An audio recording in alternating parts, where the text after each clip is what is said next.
Jumlah kementerian pada masa pemerintahan Prabowo Subianto dan Gibran Raka Buming Raka disebut-sebut bakal ditambah pemirsa. Pertanyaannya, apakah semakin banyak jumlah kementerian membuat pemerintahan dan pelayanan publik menjadi semakin lebih baik?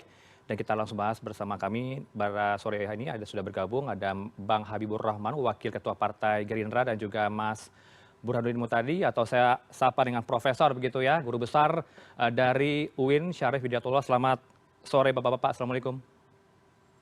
Waalaikumsalam, selamat sore. Ya, Bang Habib, saya ke Bang Habib dulu, Prof. Burhan. Kalau untuk pertimbangan jumlah kabinet ditambah dari 34 menjadi 41, apa nih Bang Habib?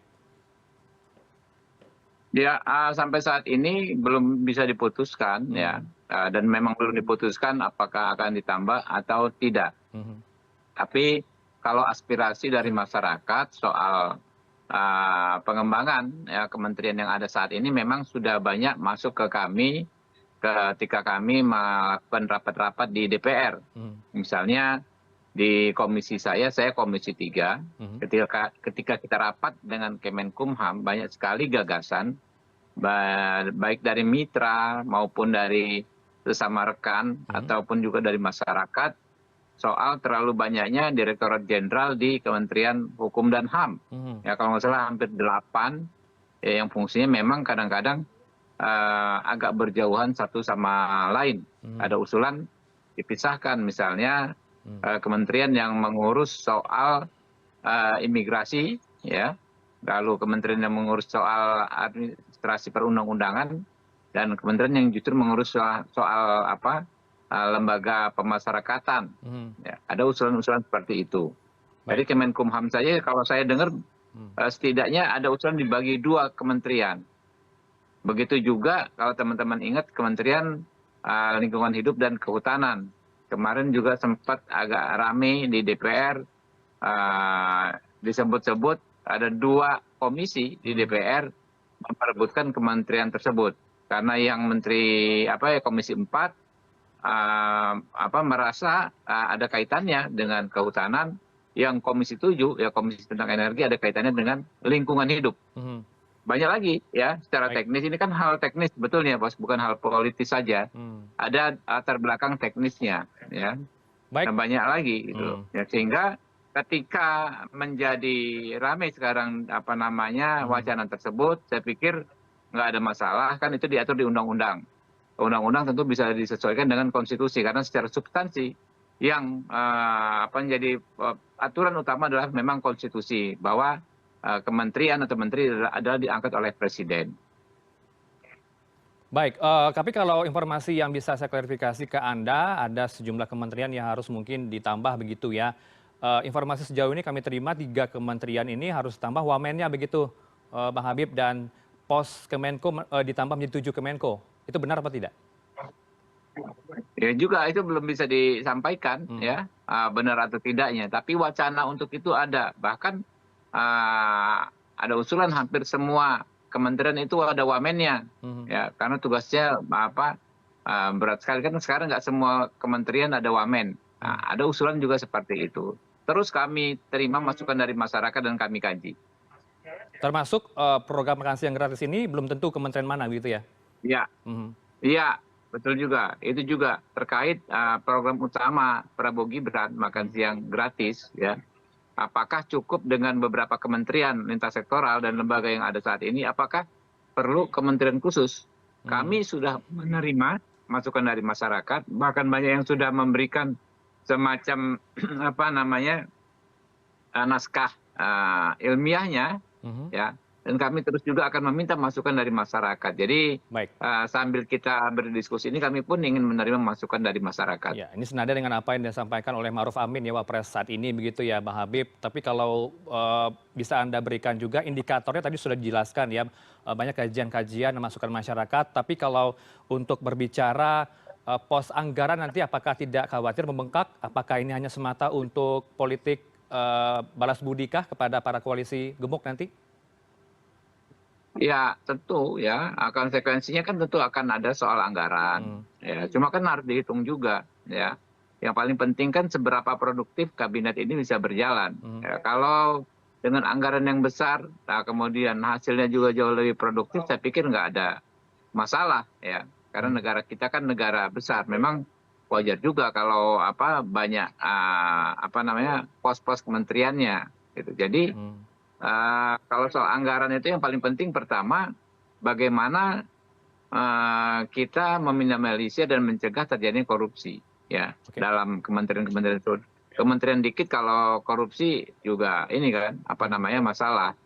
Yang kedua ya bagaimana hasil ya atau outputnya dari kerja-kerja kementerian apakah produktif atau tidak. Kalau produktif bisa mempercepat tercapainya program-program pemerintah secara keseluruhan, ya worth it gitu loh. Nggak ada masalah dengan anggaran yang lebih membesar. Nah lalu apakah ini sekedar untuk mengakomodir kekuatan-kekuatan politik? Saya pikir nggak perlu didikotomikan ya secara antagonis.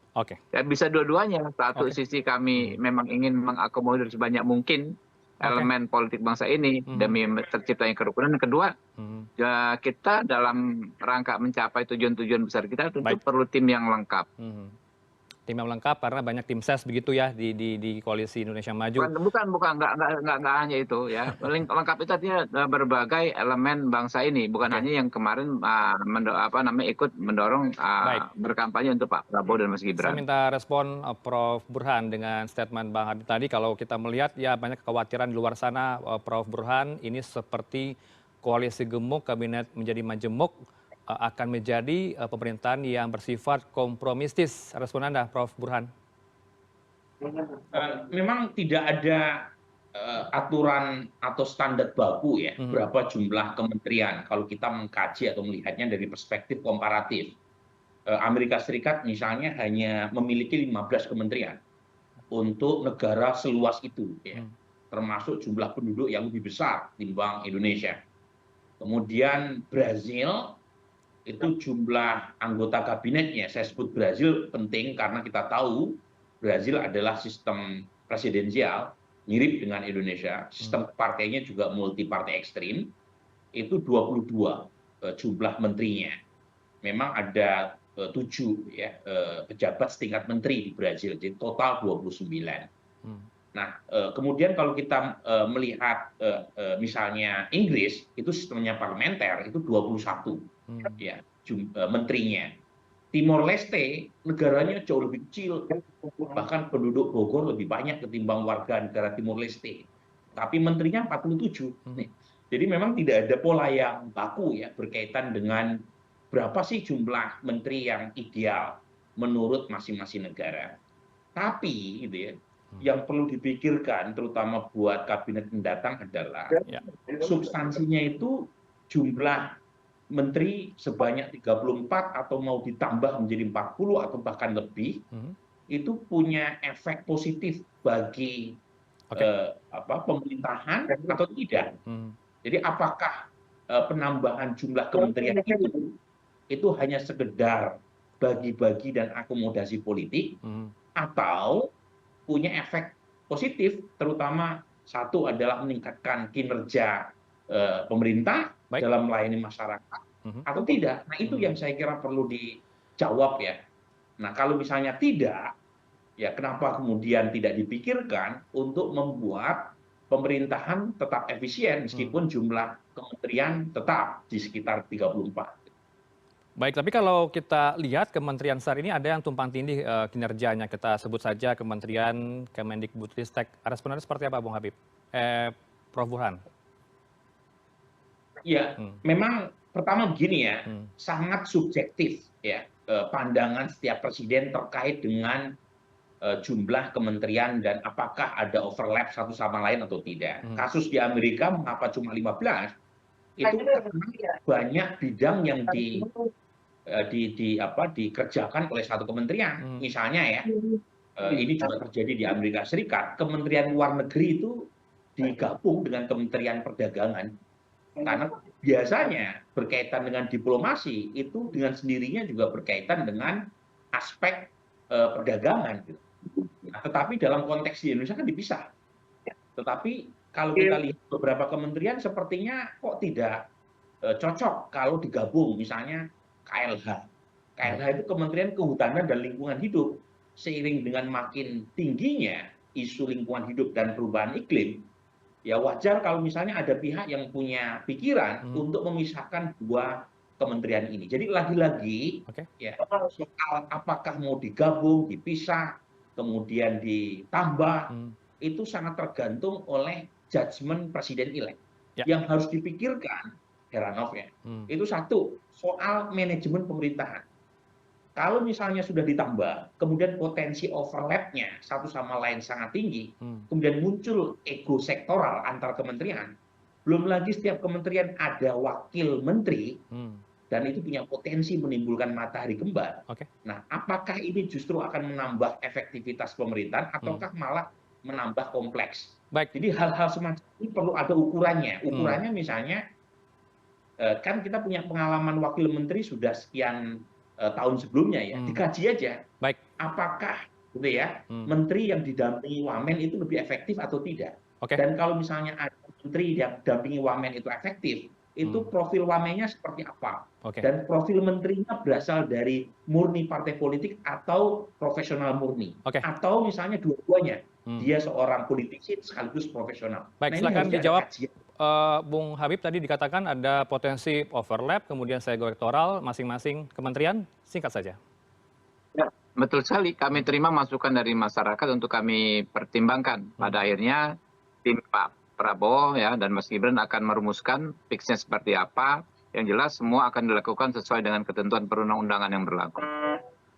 Baik, tapi kalau untuk pos-pos kementerian sudah diatur begitu, sudah dibagi-bagi ya, karena kalau kita lihat partai yang sejak awal mendukung Prabowo Gibran sudah diberikan pos-pos kementerian yang jumlahnya sudah ditentukan begitu ya?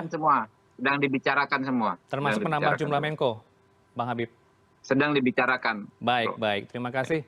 Kita harapkan pemerintah ke depan akan lebih baik dari pemerintahan saat ini dan program makan siang gratis akan tetap direalisasikan pada tahun 2024 ini.